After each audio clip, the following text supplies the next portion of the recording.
Alright, I'm Nave. Got some beats that I'm gonna write to, and some video games to play. So let's get into it. Welcome to the Underground.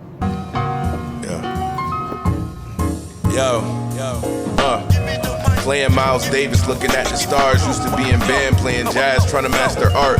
Was always different, boarding class, I was mad smart. A soloist, I had to fade away the bad parts. We went on tour through the city, was living on a stage. I wanted more than just living for a minimum wage. That's how it is when you gifted and you meant to be great. You got the skill, but the bills gotta get paid.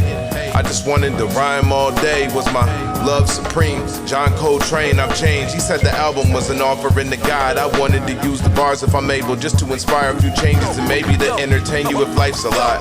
Coming from where they moved to Kane to buy the spot. Was tripping talented, but I still had to find a job. This is biblical like Cain and Abel or like Lot.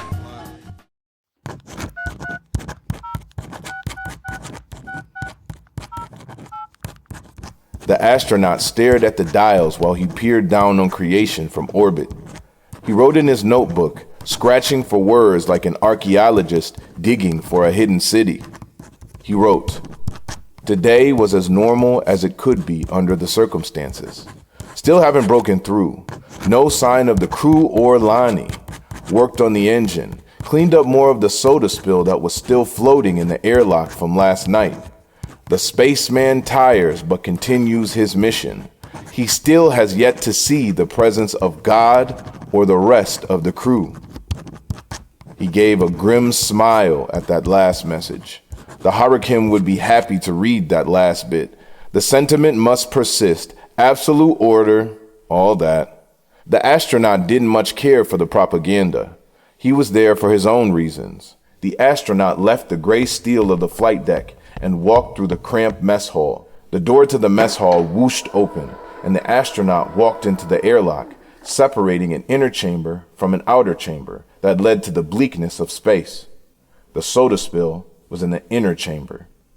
In reality, it was blood floating in globules around the inside of the chamber. The blood came from a man whose upper portion laid lifeless on the floor. His bottom half was missing, save for a red slick leading toward the outer chamber. The door to the outer chamber had 3 large claw marks in it, and as the astronaut looked, he could see a flicker of motion in the outer room through the scratches. The hurricane had been clear for this assignment. The goal was simply to reach orbit and attempt to reach open space. The ship's thrusters, it seemed, did not have the power to push through the Earth's atmospheric and gravitational restriction. Since this discovery, the astronaut had been in orbit, stuck. A millionaire, I just needed a lifeline. Now we at the villa, I'm checking the flight times. I knew I was meant to be different. Some nights crying in silence. I prayed to God for guidance, now life's fine. A millionaire, I just needed a lifeline. Now we at the villa, I'm checking the flight times. I knew I was meant to be different. Some nights crying in silence. I prayed to God for guidance, now life's fine. So the beat for this song was from a producer named Skywriter Nick Z. And he was really into finding these organic jazz samples and chopping them while still maintaining the essence of the work. As I listened to these beats, 2 things came to mind. The first was jazz and my memories with jazz. And, I hadn't thought about it in a long time, but I used to play in jazz band and these memories started to flood back. Also, I started to look into different jazz elements. And for some reason, I was drawn to John Coltrane, to research the album A Love Supreme by John Coltrane. And in jazz band, you grow up listening to these elements. They teach you, they educate you about the culture of jazz, but you don't really look too far into it. And I kind of stayed away from it after school because I had to do it so much. I had to play jazz. So I read the liner notes of A Love Supreme by John Coltrane, and I have them pulled up here. It says, "Dear listener, all praise be to God whom all praise is due. Let us pursue him in the righteous path. Yes, it is true. Seek and ye shall find. Only through him, capital H, can we know the most wondrous bequeathal. During the year 1957, I experienced, by the grace of God, a spiritual awakening, which was to lead me to a richer, fuller, more productive life.